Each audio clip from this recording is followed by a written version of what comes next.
En esta perashá, la perashá de Tetzavé, Dios le ordena a Moshe ungir a Aarón su hermano y a sus 4 hijos que se llamaban Nadab, Abiú, Elazar e Itamar como Coanim. Había que ungirlos untándoles aceites sobre la cabeza y de esa manera los iba a santificar como sacerdotes encargados del servicio en el templo sagrado que era el Mishkan. Y esta perashá también nos habla acerca de las ropas que vestían estos Kohanim. Existen 2 tipos de Kohanim, los Kohanim comunes y el Kohen Gadol. El Kohen Gadol era el más importante de todos, ya que él era el responsable de entrar una vez al año al Kodesh HaKodashim el día de Yom Kippur.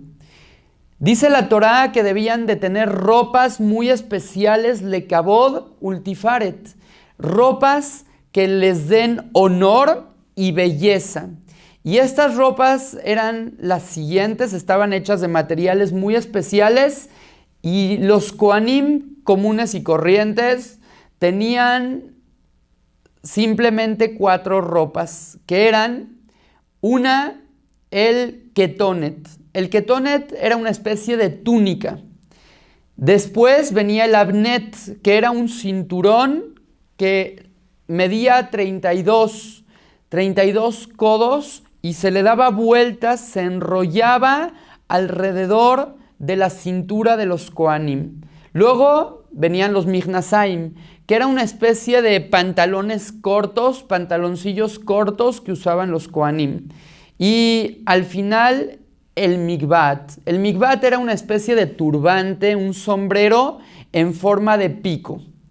A excepción del mikvat, el sombrero que utilizaba el Kohen Gadol, el sombrero que utilizaba el Kohen Gadol era también como el de los Kohanim comunes, pero el del Kohen Gadol, en lugar de ser en forma de pico, era redondo. Y el Kohen Gadol, además de estas ropas que mencionamos, usaba otras ropas especiales, que eran el mitznefet, este sombrero que era redondo en lugar de puntiagudo, el meil, que era una especie de bata larga, una túnica sin mangas, que tenía hasta abajo unas campanas de oro.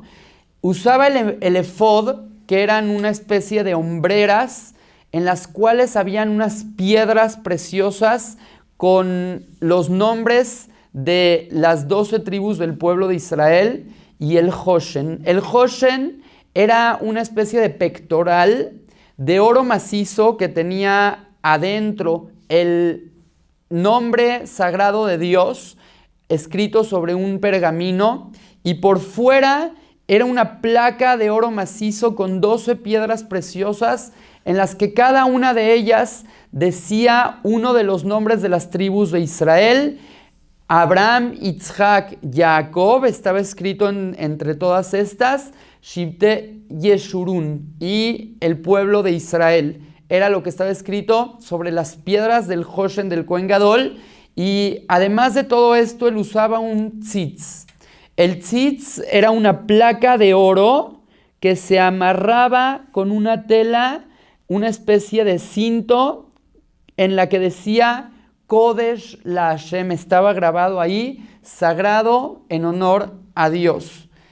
Al final la perashá nos termina hablando de cómo ungir a los Kohanim generación tras generación, a todos los descendientes de los hijos de Aarón, cómo se les iba a ungir para convertirlos en Kohanim, y se explica también cómo hacer el altar que se usaba para el incienso, que era un altar más pequeño que el que había afuera, que se usaba solamente para quemar incienso y que el Mishkan huela bien. Ojalá que pronto disfrutemos de ver con nuestros propios ojos la llegada del Mashiach y este templo sagrado. Amén.